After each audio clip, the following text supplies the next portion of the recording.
ನಮಸ್ತೆ ವೀಕ್ಷಕರೇ, Kumar news one Kannada ಚಾನಲ್ಗೆ ಮತ್ತೆ ನಿಮ್ಮೆಲ್ಲರಿಗೂ ಸ್ವಾಗತ. ನಾನು ಈಗಾಗಲೇ ರಾಜ್ಯ ರಾಜಕಾರಣದಲ್ಲಿ ಇದ್ದೀನಿ ಅನ್ನುವ ಹೇಳಿಕೆ ಕೊಡೋದ್ರ ಮೂಲಕ ಮತ್ತೆ ಸಂಚಲನ ಮೂಡಿಸಿದ ಪ್ರತಾಪ್ ಸಿಂಹ ಅವರ ಹೇಳಿಕೆ. ಹಾಸನಲ್ಲಿ ಬಿಜೆಪಿಯ ಮಾಜಿ ಸಂಸದ ಪ್ರತಾಪ್ ಸಿಂಹ ಅವರು ಮಾಧ್ಯಮದವರೊಂದಿಗೆ ಮಾತನಾಡಿದ್ದು, ನಾನು ಸದ್ಯ ಈಗಾಗಲೇ ರಾಜ್ಯ ರಾಜಕಾರಣದಲ್ಲಿ ಇದ್ದೇನೆ ಎಂದು ಹೇಳಿದ್ದಾರೆ. ಈ ಮೂಲಕ ಅವರ ಹೇಳಿಕೆ ಸದ್ಯ ಸಂಚಲನವನ್ನೇ ಸೃಷ್ಟಿಸಿದೆ. ಅಷ್ಟೇ ಅಲ್ಲದೆ ಹಿರಿಯ ನಾಯಕರ ಅಡ್ಜಸ್ಟ್ಮೆಂಟ್ ರಾಜಕಾರಣದ ವಿರುದ್ಧ ಮತ್ತೆ ಒಂದು ಗರ್ಜನೆಯನ್ನು ಮಾಡಿದ್ದಾರೆ.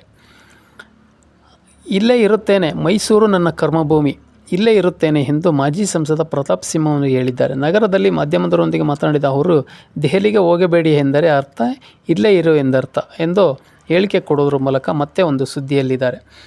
ನಾನು ಆ ಪಕ್ಷ ಈ ಪಕ್ಷ ಅಂತಂದು ಹೇಳುತ್ತಿಲ್ಲ. ಎಲ್ಲ ಪಕ್ಷದ ಹಿರಿಯ ನಾಯಕರು ಹೊಂದಾಣಿಕೆ ರಾಜಕೀಯದಲ್ಲಿ ಇದ್ದಾರೆ. ಇಲ್ಲ ಎಂದರೆ ಮೂಡಾದಲ್ಲಿ BJP JDSನವರದ್ದು ಇದೆ ಎಂದು ಹೇಳುತ್ತಾರೆ. ಕಾಂಗ್ರೆಸ್ನವರು ಏಕೆ ಬಿಡುತ್ತಿಲ್ಲ? ಅವರು ಮಾಡಿರುವ ಆರೋಪಗಳಿಗೆ ಕಾಂಗ್ರೆಸ್ನವರು ಒಂದು ಸಾಕ್ಷಿನಾದರೂ ಕೊಟ್ಟಿದ್ದಾರಾ? ತನಿಖಾ ಏಜೆನ್ಸಿ ಅವರ ಹತ್ತಿರನೇ ಇದೆ. ಆಡಳಿತ ಪೊಲೀಸ್ ವ್ಯವಸ್ಥೆಯೂ ಸಹ ಅವರ ಬಳಿಯೇ ಇದೆ. 40% ಹಗರಣದ ಬಗ್ಗೆ ತನಿಖೆ ಮಾಡಿಸಿ PSI ಹಗರಣದ ಬಗ್ಗೆ ಏಕೆ ತನಿಖೆ ಮಾಡಿಸುತ್ತಿಲ್ಲ? ಪ್ರಿಯಾಂಕ ಖರ್ಗೆ ನನ್ನ ಬಳಿ ದಾಖಲೆ ಇದೆ ಅಂತಂದು ಹೇಳಿಕೆ ಕೊಟ್ಟಿದ್ದರಲ್ಲ, ಕೊಡಪ್ಪ, ಇವಾಗ ಇಟ್ಟುಕೊಂಡು ಏನು ಮಾಡುತ್ತಿದ್ದೀರಿ ಅಂತಂದು ಅವರು ಪ್ರಶ್ನೆಯನ್ನು ಸಹ ಮಾಡ್ತಾ ಇದ್ದಾರೆ. ಕರ್ನಾಟಕ ಸರ್ಕಾರವೇ ನಿಮ್ಮ ಕೈಯಲ್ಲಿದೆ. ಯಾವ್ಯಾವ ಹಗರಣ ಇದೆ ಎಲ್ಲ ತೆಗೆದುಕೊಂಡು ಬನ್ನಿ. ಹಿರಿಯ ರಾಜಕಾರಣಿಗಳು ಏನಿದ್ದೀರಿ ಒಬ್ಬೊಬ್ಬರು ಎಕ್ಸ್ಪೋಸ್ ಮಾಡಿಕೊಳ್ಳಿ. ಕನಿಷ್ಠ ಮುಂದಿನ ತಲೆಮಾರಿಗಾದರೂ ಒಳ್ಳೆಯ ರಾಜಕಾರಣಿಗಳು ಬರಲಿ ಅವಕಾಶ ಸಿಗುತ್ತೆ ಅಂತಂದು ಸಹ ಪ್ರತಾಪ್ ಸಿಂಹ ಗುಡುಗಿದ್ದಾರೆ. ರಾಜ್ಯದಲ್ಲಿ CM ಬದಲಾವಣೆಯ ಕುರಿತು ನನಗೇನೋ ಗೊತ್ತಿಲ್ಲ. ರಾಜ್ಯದಲ್ಲಿ CM ಬದಲಾವಣೆ ಕಾಂಗ್ರೆಸ್ ತೀರ್ಮಾನ ಏನು ಅಂತಂದು ನನಗೆ ಗೊತ್ತಿಲ್ಲ. ಪ್ರಾಸಿಕ್ಯೂಷನ್ ಅನುಮತಿ ಕೊಟ್ಟರೆ CM ಸ್ಥಾನದಿಂದ ಸಿದ್ದರಾಮಯ್ಯನವರು ಕೆಳಗಿಳಿಯಬೇಕಾಗುತ್ತದೆ. ನ್ಯಾಯಾಲಯದಲ್ಲಿ ತೀರ್ಮಾನ ಏನಾಗುತ್ತೋ ಗೊತ್ತಿಲ್ಲ. ನೈತಿಕ ಹೊಣೆ ಹೊತ್ತು CM ರಾಜೀನಾಮೆ ಕೊಡಬಹುದು. ಅದನ್ನು ಬಿಟ್ಟು ಕಾನೂನಿನಲ್ಲಿ ಒತ್ತಾಯ ಮಾಡೋಕ್ಕಾಗಲ್ಲ ಎಂದಿದ್ದಾರೆ ಪ್ರತಾಪ್ ಸಿಂಹ ಅವರು. ಈಗ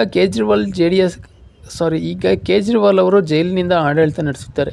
ಇಂಥ ಕೆಟ್ಟ ಉದಾಹರಣೆಗಳು ಸಹ ಸಾಕಷ್ಟಿದ್ದಾವೆ. ನ್ಯಾಯಾಲಯದ ಪ್ರಾಸಿಕ್ಯೂಷನ್ ಅವಕಾಶ ಕೊಟ್ಟರೆ ಯಾವ ಮೇಲ್ಪಂಕ್ತಿ ಹಾಕಿಕೊಂಡು ಎನ್ನುವುದರ ಮೇಲೆ ಕಾಂಗ್ರೆಸ್ ಸರ್ಕಾರ ಭವಿಷ್ಯ ನಿಂತಿದೆ ಎಂದು ಅವರು ಈ ಮೂಲಕ ಒಂದು ಹೇಳಿದ್ದಾರೆ. ಪ್ರಾಸಿಕ್ಯೂಷನ್ಗೆ ಅನುಮತಿ ಕೊಟ್ಟು ಒಂದು ಏನು FIR ಹಾಕಿದ ಮೇಲೆ ಮುಖ್ಯಮಂತ್ರಿಗಳು ಆದರೂ ಅಲ್ಲಿ ಯಾವುದೇ ಒಂದು ಮುಖ್ಯಮಂತ್ರಿ ಸ್ಥಾನದಲ್ಲಿ ಮುಂದುವರಿಯೋಕ್ಕೆ ಅರ್ಹತೆ ಇರೋದಿಲ್ಲ. ಯಾಕಪ್ಪ ಅಂದರೆ ಒಂದು ರಾಷ್ಟ್ರೀಯ ಪಕ್ಷವಾಗಿರೋದ್ರಿಂದ ಕಾಂಗ್ರೆಸ್ ಅದು ಒಂದು ನೈತಿಕ ಹೊಣೆ ಹೊತ್ತು ಅವ್ರ ರಾಜೀನಾಮೆ ಹೈಕಮಾಂಡ್ ಕೇಳಬಹುದು ಅನ್ನೋ ಒಂದು ಮಾತುಗಳು ಸಹ ಕೇಳಿಬರ್ತಾ ಇದೆ. ಅಂದರೆ ಮುಂದಿನ ದಿನಗಳಲ್ಲಿ ಅಡ್ಜಸ್ಟ್ಮೆಂಟ್ ರಾಜಕಾರಣದ ಬಗ್ಗೆ ಸಹ ಪ್ರತಾಪ್ ಸಿಂಹ ಅವರು ಹೇಳಿದ್ದಾರೆ. ಅಡ್ಜಸ್ಟ್ಮೆಂಟ್ ರಾಜಕಾರಣ ಯಾರು ಮಾಡ್ತಿದ್ದಾರೆ, ಇದು ಯಾರಿಗೆ ಅನ್ವಯ ಆಗುತ್ತೆ ಅನ್ನೋದು ಸಹ ಒಂದು ನಿಸ್ಸಂದೇಶ ಒಂದು ಪ್ರಶ್ನೆ ಅಂತ ಆಗಿದೆ. ಯಾಕಪ್ಪ ಅಂತಂದರೆ ಇಲ್ಲಿ ಅಡ್ಜಸ್ಟ್ಮೆಂಟ್ ರಾಜಕಾರಣದ ಬಗ್ಗೆ ಅವರು ಬಹಿರಂಗವಾಗಿ ಯಾರ ಹೆಸರನ್ನು ಸಹ ಹೇಳದೇ ಇರೋದರಿಂದ ಈಗಲೂ ಸಹ ಈ ಒಂದು ಮಾತು ಒಂದು ಪಕ್ಷದಲ್ಲಿ ಒಂದು ಸಂಚಲನವನ್ನು ಸೃಷ್ಟಿ ಮಾಡೋದ್ರಲ್ಲಿ ಎರಡು ಮಾತಿಲ್ಲ ಅಂತೇಳಿ ಹೇಳಾಗ್ತಾಯಿದೆ.